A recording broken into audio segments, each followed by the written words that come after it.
नमस्कार नमस्कार स्वागतम आदरणीय दर्शकबिन। हजुरहरूलाई मैले आज एउटा यस्तो दृश्य देखाइरहेको छु। यो स्क्रिनमै देखिरहनु भएको छ, मैले स्क्रिनमा उल्लेख गरेर राखेको छु होइन। यो सुन्दर नगरी पोखराको दृश्य देखाएको छु। आज मौसम सफा नभएको दिनमा निर्मल पोखरी डाँडाबाट यो भ्यू मैले चाहिँ भिडियो सुटिङ गरेर राखेको थिएँ, चाहिँ मैले छायाङ्कन गरेर राखेको थिएँ।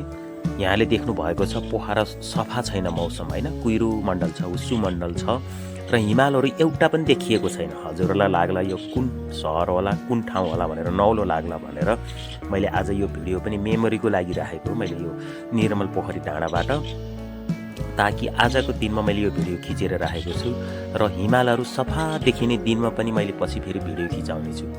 पोखराभन्दा मास्तिर हिमालहरू कुनै पनि हिमाल देखिएको छैन, किनभने यहाँ कुहिरोले छोपिएको छ। कुहिरो भन्दा पनि यहाँ हुस्सुहरू, धुलो हुस्सुहरूले छेकिएको छ। पोखरा सफा मौसम देखिएको छैन, यहाँहरूले हेर्नु भएको छ। मात्र मेमोरीको लागि यसरी चाहिँ मौसम सफा नभएको बेलामा पोखरा कस्तो देखिँदो रहेछ भनेर मैले भिडियो खिचेर राखेको छु। र यस्तै अर्को दिन मौसम सफा भएको दिनमा, हिमालहरू सफा खुलेको, मौसम खुलेको दिनमा पनि मैले भिडियो खिचाएर राख्नेछु। यो मेरो आफ्नो मेमोरीको लागि पनि आदरणीय दर्शकबिनहरू, मेरा भ्युअर्सहरू, मेरो अति प्रिय साथीहरूको माझ पनि यो सेयर गरौँ र हजुरहरूलाई पनि मेमोरी तुलना गर्नुहोला। कुनै दिन फेरि मैले पोखराको धेरै भिडियोहरू मैले यहाँहरू माझ राखेको छु। यसरी यो पोखरा सहरको दृश्य हो। यो दृश्य पनि पछि मैले सेयर गर्नेछु हजुरहरूलाई र हजुरहरूले हेर्नुहोला र हजुरहरूको माझमा राख्नेछु। र आज मैले एउटा मेमोरीको लागि, सम्झनाको लागि, पुनः भने मेमोरी सम्झनाको लागि मात्र यो भिडियो राखेको छु। र यहाँहरूले चाहिँ आफ्नो ठाउँबाट कस्तो देखिरहनु भएको छ, देश विदेशबाट हेर्दै हुनुहुन्छ, कहाँबाट हेर्दै हुनुहुन्छ, कुन ठाउँबाट हेर्दै हुनुहुन्छ, एउटा सुन्दर नगरी पोखराको दृश्य मैले देखाएको छु। पोखराको दक्षिण भेगदेखि उत्तरी भेगको दृश्यहरू मैले देखाएको छु। यहाँहरूले हेरिरहनु भएको छ, कस्तो देखिरहनु भएको छ हजुरको ठाउँबाट पक्कै पनि कमेन्ट बक्समा कमेन्ट गरिदिनु होला।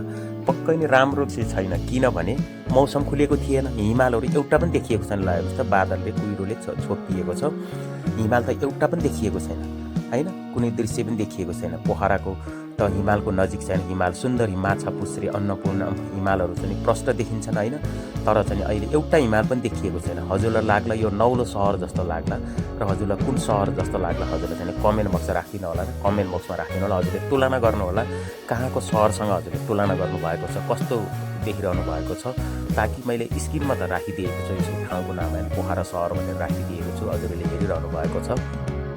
र यहाँहरू माझ यो भिडियो पुर्याउँ र चाहिँ पक्कै नै मेमोरीको लागि पुर्याउँ भनेर चाहिँ आदरणीय दर्शकबिन, आदरणीय भ्युअरहरू, आदरणीय सम्मानित व्यक्तित्वहरू, देश विदेशमा छरिएर रहनुभएका नेपाली दाजुभाइहरू माझ यो भिडियो पुर्याउँ कि भनेर मैले चाहिँ प्रयत्न गरेको।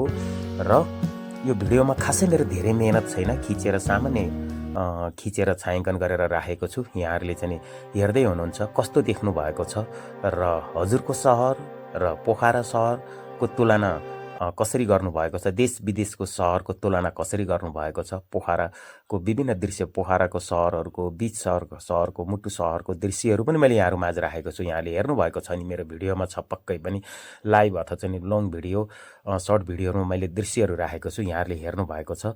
पक्कै पनि यहाँहरू के कस्तो अवस्थामा हुनुहुन्छ, यहाँहरू आरामै हुनुहुन्छ होला नि होइन भनेर मैले यो छोटो भ्लग यहाँहरू माझ राखेको छु।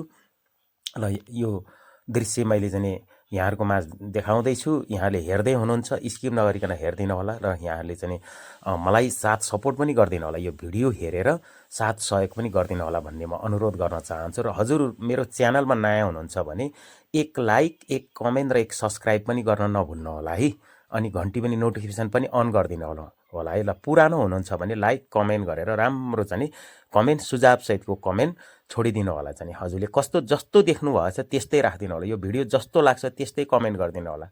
तर सुझाव शब्द थपिदिनु भएको खण्डमा पक्कै पनि यहाँहरूप्रति म आभारी हुने थिएँ भनेर म यहाँहरू माझ आग्रह गर्न चाहन्छु। आदरणीय गाइजहरू, आदरणीय